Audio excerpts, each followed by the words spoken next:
歡迎各位觀眾收睇呢一集嘅周一長談，我係你哋嘅節目主持人梁英年。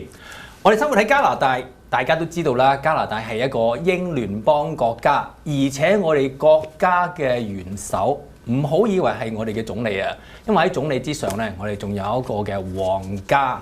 皇家即係話加拿大咧有一個嘅阿頭，就係我呢個國家嘅象徵咧，就係呢個皇帝。唔係嘛？加拿大嘅皇帝？真㗎，加拿大真係有皇帝㗎。不過我呢個皇帝平時咧就唔係喺加拿大嘅，就喺英國嘅。不過因為我哋係英聯邦國家，而我哋國家嘅元首咧的確喺我哋嘅憲法上寫咧係呢個嘅英皇。咁如果大家有朋友或者係你自己咧係啱啱做完一個嘅入籍儀式咧，可能你都知道我哋喺入籍嘅時候要做一個宣誓嘅。你話我唔中意發誓嘅，唔緊要，喺呢個儀式上面咧叫做 affirmation， 即係話要確認。我哋確認乜嘢啊？我哋係忠於加拿大嘅元首，現時咧係英皇查理士嘅。咁為咗要了解加拿大呢個咁嘅歷史背景同而家我哋嗰個嘅身份地位咧，今日請嚟一位嘅朋友，佢就係呢個皇家 Commonwealth 協會嘅一個負責人。佢個名字叫 Shawn。Thank you very much for coming to the program, Shawn. Thank you very much for having me. I just try to introduce your organization to our audience. It's Royal Commonwealth Society. So Yes. What is the society and what is it doing in here? Okay, that's a good question. We are a Royal Society incorporated by Royal Charter in 1858. We promote education and fellowship betwixt and between the nations and peoples of the Commonwealth. And so we do this through many things, through holding activities and events, in the old days, certainly we started as the Royal Colonial Institute in London, where they would have a place and people would come in and give lectures to their members, and that was kind of a model that was adopted as the organization spread around the world. So we would bring in speakers to talk to our members or the community about Commonwealth countries, life in the world, various other things. The possibility of discussions are endless, and so we teach people about it. Sometimes we would write little articles in journals so people could read about it, but also we do things. We developed some youth programming so we could get the students of today, whether that's 1890 or 1950 or 2023, some more knowledge about the Commonwealth and get them engaged with civil society didn't exist, the concept 100 years ago, but with civil society and with the world. So our organization does hold activities and events for our members in the community. We do public ceremonial events. We did some stuff for the Queen's Platinum Jubilee. We had a couple things for the coronation. We do also activities with students. We have, among other things, a French language public speaking contest, which is coming up in September. I know we're an English organization, but we do French. We do our own, what I call the pandemic public speaking contest, which was born of the pandemic. These are on Zoom. And we do writing contests for students. We work with various after-school groups now. We've been doing this for about 4 or 5 years now. It's been very, very fruitful. We've made a lot of friends in the community. So we engage with students. The parent organization in London does other things with students as well. So. Wow, there's a lot of things that you're doing in our community regarding this Commonwealth. But it's undeniable fact that Canada is a Commonwealth country. Are those information given to our children in school or in the government education or promotion? Not to the extent that it should be. I mean, it gets a one sentence or half a sentence mention in various school textbooks. There's little bits and pieces that the government talks about. There's another organization of French-speaking nations called La Francophonie, and Canada, by virtue of Quebec and I guess some of the other regions, such as parts of New Brunswick, where there is a significant French-speaking population. We are members of the Francophonie, and the government in Ottawa seems to regard Canada's membership in the Francophonie at the moment as a greater priority than our membership in the Commonwealth. We've done a lot for the Commonwealth. The Commonwealth of Learning, for example, is the only Commonwealth agency headquartered outside of London, and that's headquartered here in Vancouver, in Burnaby to be exact. So Canada has done its bit for the Commonwealth. We've hosted the Commonwealth Games several times, but it seems the government tends to downplay or not accentuate our Commonwealth connections in the education system and in various aspects of public life the way maybe they ought to. Yeah, I think you're just telling us the facts. It's our government, the federal government in particular, they are more focused on this Francophonie organization rather than the Commonwealth organization. But Canada is still a Commonwealth country. Should the government or should our education system put more emphasis on it rather than just one sentence? They talk a lot about diversity. They talk about the importance of French in Canada. But we are a Commonwealth society. Should we tell our kids This is our history. This is Canadian history. And Canadian reality. We're a founding member of the Commonwealth, and in fact, I mean, one of the great sources of immigration for Canada is India, and India's a Commonwealth country. Malaysia is a Commonwealth country, large number of Malaysians, particularly Chinese Malaysians here in Canada and in Vancouver. Hong Kong was a British overseas territory and a great source of immigration for people from Canada. Obviously, China is not a Commonwealth country, nor is Taiwan, a Commonwealth territory. But so those people that I was saying with South Korea, which are another great source of immigrants here. But I mean, nor is Japan. But I mean, but other parts of the world, many of the Caribbean countries, and Toronto has huge population of people from. We have as well people from Jamaica, Trinidad and Tobago, Barbados, places like all Commonwealth countries, Belize. Massive numbers of Commonwealth countries. South Africa, we have a lot of people who moved here from South Africa. Zimbabwe, not so many, but few, but a lot from South Africa, a lot from Nigeria. Nigeria, man, it's an amazing country. Over 100 million people. You wouldn't think they put 100 million people in Nigeria, but they do, and they export them. Wow. So they send them all over the world. So there's a fair number of people from Nigeria and other Commonwealth African countries here as well, let alone, of course, our Australia, New Zealand, Fiji, big Commonwealth country. It's bounced in and out of the Commonwealth over the years. But so a lot of people who come here are from Commonwealth countries. So it makes no sense for them not to emphasize the Canada's Commonwealth dimension. Now, I just mentioned to our audience that in the oath of citizenship, we still have to swear allegiance to the king this time, not the queen. We've been telling about the queen for the last decades. 70 now years. It's the king. Why do we have to be allegiance to the king? We're in Canada, we're not in England, we're not in UK. Sure. The king is the king of Canada, not just the king of Great We Britain. can't say it's the king of England, it's the king of Canada. King of Canada, king of Australia, and hopefully, as far as I'm concerned, for all time, hopefully king of Jamaica. But maybe Barbados will come back too one day. We'll see. I'm working on it. But yeah, he is the king, and he is the symbol of the state. I am the state, and the state is me, as Louis the XIV once said. But so the crown is on many of our things. But you know, for example, the king is the font of all honors. The queen is the font of all honors. So on many things, these are my medals actually. But this is the Sovereign's Medal for Volunteer. So this is the Queen's Golden Jubilee Medal, the Queen's Diamond Jubilee Medal. There is a King's Coronation Medal. And I have served in the military for a number of years, so this is the Canadian Armed Forces Long Service Decoration. So the King and the Queen are head of the Armed Forces ceremonially, and the Jubilee and the Sovereign is the font of all honors, the font of law. As I say, this is actually a British tie, but this is King Charles' cipher, and this is the Army crest. They make them for the Royal Air Force and the Royal Navy as well. So it basically symbolizes his headship of the armed services. Because of the fact that the monarch is the head of the state and the representative of the state, the king's and the queen's picture should be on at least some, if not all, of the stamps. I like them on all of the stamps, but I'll take some of them. And the $20 bill, and of course this is the latest, one of the late issues of the Canada Post magazine with the king's picture, the new King Charles stamp. That is a real stamp. Yeah, that's right here, as you can see, right, that's a copy of the real stamp, but this is the first day cover with King Charles and the stamp, King Charles's photo and the stamp, which is very nice. And these are the British ones here, which is kind of an interesting one. This is a transition from Queen Elizabeth to King Charles. So they use a similar. Oh, yeah. wow. I'm a big coin and stamp collector, so it's you know. So the monarch is the head of state and symbolizes the state. So crowns, and they've got a new crown coming out for Canada, but the king's, this is more the Tudor crown, which is the king's crown, is on some things, going on some things now, whereas the Queen's crown, which was St. Edward's crown. And this is actually a tie from the Queen's coronation in 1953. I've got a couple of these, these are 70 years old. I have some King Charles coronation ties, which I didn't have room to display. This is King Charles.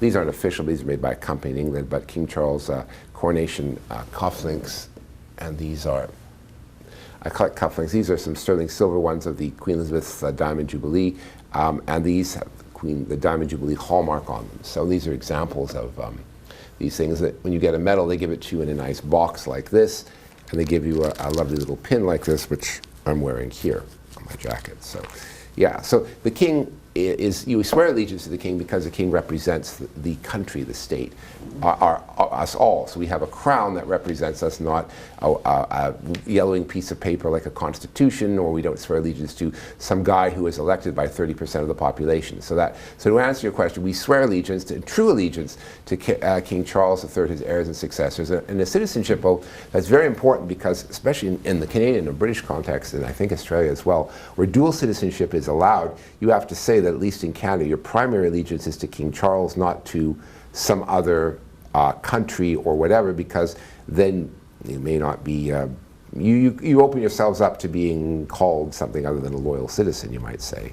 And in wartime or difficult times, that could not be, might not be a nice thing. Now, we know people love the Queen, but now it's the King, and it's King Charles.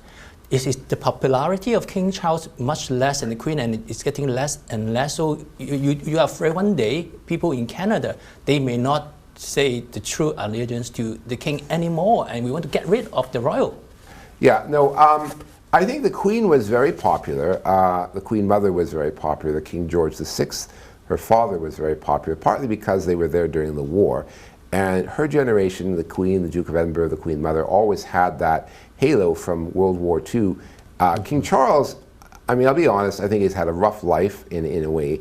I think the press has been on his case from the time he's been about 3 years old. I think they sort of pictures of his big ears. I think they've been giving him the gears from the time he was christened. So they were after him as much as possible. So he's always had trouble with bad press. He had his first wife, that didn't work out so well, and there was still fallout from that from time to time. But I mean, King Charles is less popular than the Queen was, but the Queen was about 98% popularity rating at times. So she was just there. She was an institution. And the anti-monarchist forces have been waiting for the Queen to pass on, terrible people, Republicans, so they could take advantage of this moment to try and destabilize the monarchy. And they tried very hard up to the coronation, and I think that it's died down a little bit in Britain and to a certain extent in Canada, because I think when you look at this guy as a person, he's an environmental campaigner. He believes in sustainable agriculture. He practices what he preaches. He's had these estates at Highgrove in the Duchy of Cornwall that he's managed for a long time. So he's put sustainable practices into some of his properties that he's managed. So he does put his money where his mouth is. So you see the guy has a certain amount of integrity and honesty. And it isn't really a popularity contest unless someone totally unsuitable is wearing the crown. And I think King Charles, you may or may not like him, he looks rather good here. This is his grandfather's stuff. He recycled his grandfather's coronation regalia. So he's very much into sustainability, even in his coronation. But you've got to say that he is suitable. I mean, he's not a traitor. He's not, you know, he tries hard, he works hard, he's done a lot of work over the decades, so he's a suitable member to wear the crown. So it's not really a popularity contest. It is, can the person wear the crown, can the person discharge the duties of monarch? And, you know, the primary duty of any monarch in our system is to make sure there's a stable government and the aspects of the Constitution are being adhered to, and I think he certainly has the power to do that. And in Canada, of course, the Governor General and the Lieutenant Governor do these tasks on behalf of the king, and I think there's no question that the people doing that right now. Now, when you say King Charles is now the head of state of Canada, yeah. But we have a constitution, we have a government, yeah. We have a prime minister. So you are telling us the king has more power than our constitution, than our prime minister, and he can dissolve our parliament? Well, that's an interesting concept. King can order you to the tower and have your head cut off, but I think there's, I think there's an awful lot of lawyers, judges, and hoops that have to go through. He'd have to charge you. The king is the font of all honors, the fountainhead of justice, and so it all flows down from the monarch. But that doesn't mean the king can wake up this morning, I want to cut your head off. I don't like Trudeau. I want to fire him. Can he do that? Well, yes and no. Theoretically, he retains the power to do so. But the conventions, and this is where I've talked to you before about this, are that we have elections. There are rules for elections in Parliament, the Parliament Acts, Britain and Canada, British Columbia. So there's various rules and legislation. There's a little thing called the Magna Carta that was signed in the 1400s, which limited some of the king's powers, King John's powers. and set up the basis for the parliamentary system we know today. So some of the king's powers are circumscribed. The English Civil War, where the monarchy was overthrown for a while, it was a disaster under Cromwell and the Cromwells, Richard and Oliver, Ollie and Richie. The Act of Settlement, the Glorious Revolution in 1688, all of these things curbed the absolute monarch power which you saw in France. So the king's powers are much more circumscribed. The evolution of parliamentary democracy and pluralism has meant that in practice the king can't do this, but if the system fails, he's the default switch. So for example, we had a premier who's a very good friend of mine from school, Christy Clark, who was rather reluctant to leave office a few years ago after the inconclusive election made it possible for the NDP party and the Green Party to have enough seats to defeat the then governing Liberals. But she proceeded, of course, as she was her right, with a throne speech and putting together a government. She introduced a speech from the throne, and it was voted down. So she lost a confidence motion. Now the convention is the government should offer up its resignation when it loses a vote of confidence in Parliament. I don't think it's written down in stone anywhere, but I think that is the convention. She was reluctant to resign, and she wanted a new election, I think.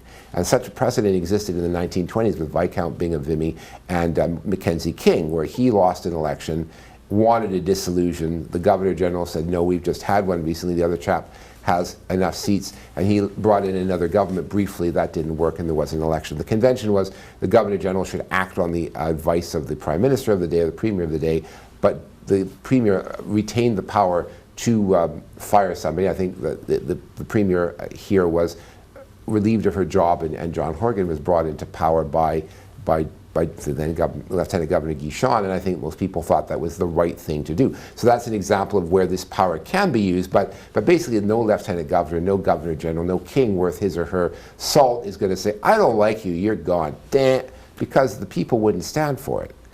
In an institution where the politicians can't solve problems, then the monarchy can come in under very certain circumstances and maybe dissolve Parliament, suggest fresh elections, put in a civil servant as caretaker Prime Minister for 6 months while whatever the crisis is solved, and then they offer their resignation, and then they have an election, and then one of the major party figures probably wins. So yes, you retain the theoretical power, but you don't retain the practical power. Now, so you said this is the prerogative power of the Crown, yeah, and it's providing a more stable environment when there's an impasse in our political system, and sometimes it is very more useful than a hard, solid, ironclad constitution. Is this the reason why we still have the connection with the Crown? And do you foresee one day we become a republic? Get away from the Crown? Yes, I think that is one of the reasons we have it. Well, you never know, anything's possible. I think in the Constitution it's very hard. The Trudeau the first, and we seem to have an elective monarchy as prime ministers as well. If you were to go through and look at some of our prime ministers, not just the obvious Trudeau relation, but a lot of them have been somewhat distantly related to one another throughout history. But Trudeau the first. Of course, we also had Bill Bennett and W.A.C. Bennett here in British Columbia, and they did a great job. But anyway, the Trudeau dynasty wanted the Constitution very badly and wasn't able to repatriate the Constitution because the provinces didn't like his vision of Canada. And the guy who I think really got the deal through was Jean Chrétien, who was his Constitutional Affairs Minister. I think he was able to go behind the scenes and get the deals done. And one of the things was that Crown was very firmly entrenched into the Constitution, where you need I think almost all the provinces to agree, or most of them with 95% of the population. So the amending, you'd have to then amend the Constitution. So the amending formula for the Constitution is difficult enough, but to make such a monumental change in our system, never say never. But I don't think it's likely to happen. I don't think it really could happen, because I think the country would fall apart. One, you would lose the unity that the Crown brings you. And two, no British Columbia, Alberta, and Quebec premiers who don't want to get lynched would ever go to a constitutional conference and not demand substantially more powers for their provinces. Quebec is largely independent of Canada anyways within Confederation. They're basically going their own way. They don't even follow the Charter of Rights and Freedoms with their religious symbols law, with their language laws, and with with some of them, some of the other things they're doing. They're kind of diverging from Canada, and they're still allowed to remain within because Confederation. they have never signed the repatriated constitution from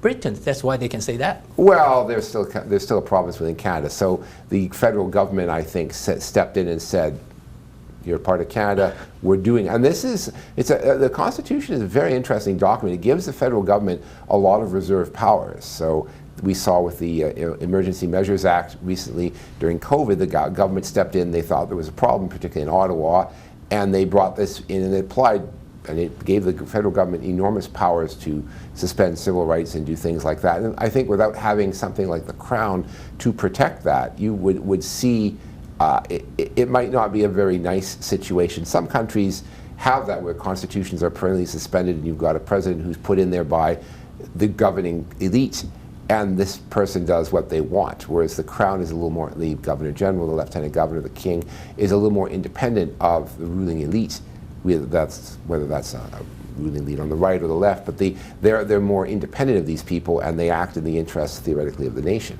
They guard our Constitution. So I would think it would be very foolish to try and get rid of it. You never know. And I think it's important to educate people in the importance of the Crown, and I think the government can be accused of being a little, many governments by the way, of being very, very lackluster in that. And I think the way you teach civics to students in grade 10 or grade 9, 10, 11 is incredibly important. And if you're not taught about how your country functions, how the political system works, and the importance of the existing system, you run the risk of they becoming teachers, or they're going to becoming opinion formers and not really understanding things and making mistakes. Our great leader in British Columbia, W.A.C. Bennett, of which I'm a great fan, once said, if you don't stand for something, you'll fall for anything. And they used to repeat this when I was a kid. He was retired by then. But that's kind of hokey, but the more I think about that, the fact that if you don't have principles and groundings and ideas, someone's going to come along with a fake news item, and the internet's the worst for this, fake news idea or a concept or conspiracy theory, and you go, yeah, great, but if once you know the truth, once you know the facts, you can then make up your mind, and maybe you still want to listen to this person, but at least you're making an informed decision.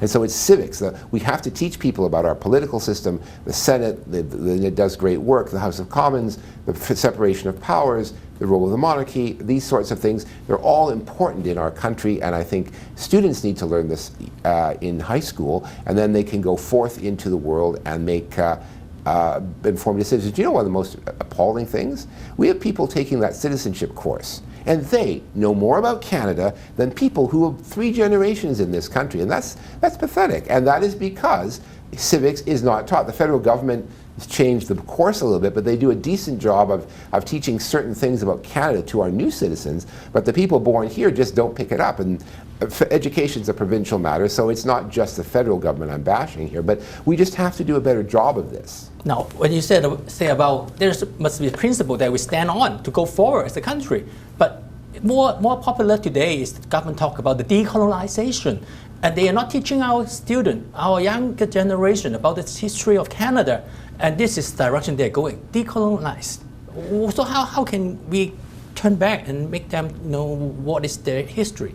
Well, I think a lot of these things go in cycles, and there's been some issues about various things that have happened, and my first degree was in history, so I mean, there's fads and stuff like that. I mean, some of the people doing this are, well, of a certain political stripe, shall we say, and I think that that's part of their deconstructionist sort of pseudo-Marxist agenda to, I mean, Canada is a wonderful country with a strong democratic tradition reinforced by the Crown.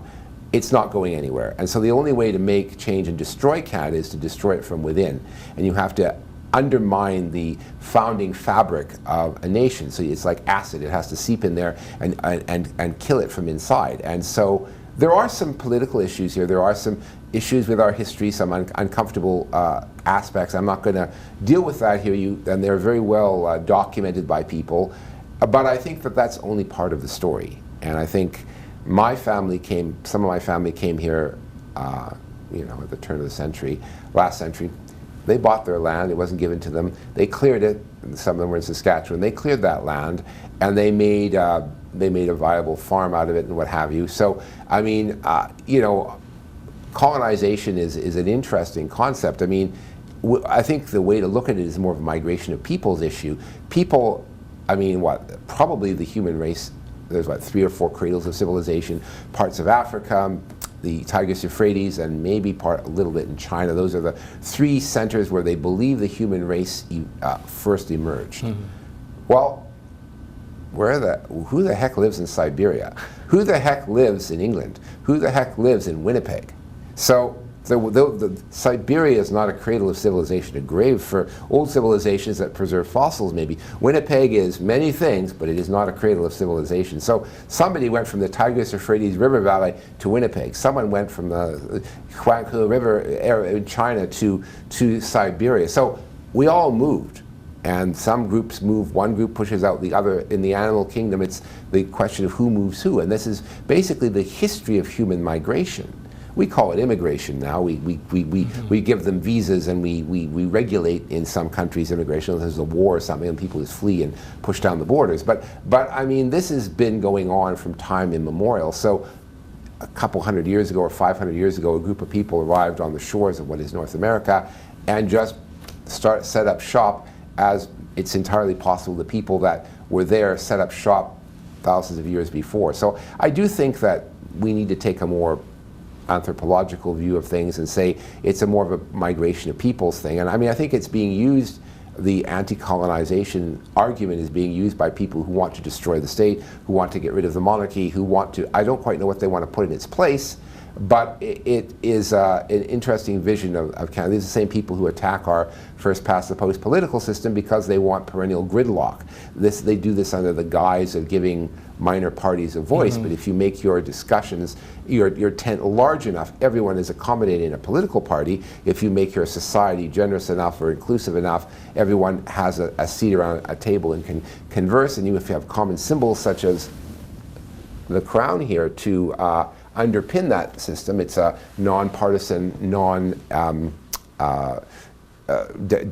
denominational symbol that can be here for all Canadians. And you may love King Charles, you may adore Queen Elizabeth, you may love tiaras and coaches, or you may hate it, but there's a symbol that you rally behind. You can't, in Iran, for example, there's a big problems there now, but the monarchy was overthrown, unfortunately, even though Reza Pahlavi was put into power by usurping his father, but and the Islamic fundamentalist Republic of Iran was started, and their first order of business was to kill off the people loyal to the Shah by declaring war in Iraq. So, but I mean, this country is founded on religion. Now we can't fund Saudi Arabia as a theocratic state, as the guardians of Mecca and Medina. They founded this as a theocratic state. The Vatican is a state founded by the Catholic Church. You can't do that in Canada with all of our diversity, with all of our religions. But you do have this symbol, which can be the same for all. It is a crown. It is, there's a universal orb on there, which represents the world. There's a cross on there, there's a new crown coming out, which is got rid of Christian symbols. But anyways, but even still, there's an orb, a little circle ball that represents the world, and everyone comes to Canada from around the world. So the crown is all things, or can be all things to all people. That's a very hard thing to do. It's very fascinating talking to you about the history of Canada and also the history with the crown, the relations of Canada with the Commonwealth, with the King Charles. After the citizenship ceremony, a lot of new Canadians, they want to continue to learn more about this history, this relationship. You have a society that can tell people what it's all about. So how can they join you and get more information about this relationship, this important stabilizing power of Canada? Well, we have a Facebook page. You can contact us, or you can get into contact through various people that we know in the community. We'd love to work with you and love to help you. And yes. So thank you very much for coming to the program, Shawn. All right, thank you very much. 咁今日咧我就係訪問咗咧係 Royal Commonwealth Society 嘅負責人係 Shawn。咁咧佢同大家講咗好多有關於加拿大嘅歷史，同埋一個新嚟嘅人喺我哋嘅宣誓之後認識咗我哋嘅身份。我哋咧係要效忠於加拿大嘅國王 King Charles III， 係查理斯國王3世嘅。咁如果你想有更多嘅認識咧，日後我哋可能會安排到更多有關於方面嘅知識咧，可以話俾各位聽嘅。多謝各位收睇，拜拜。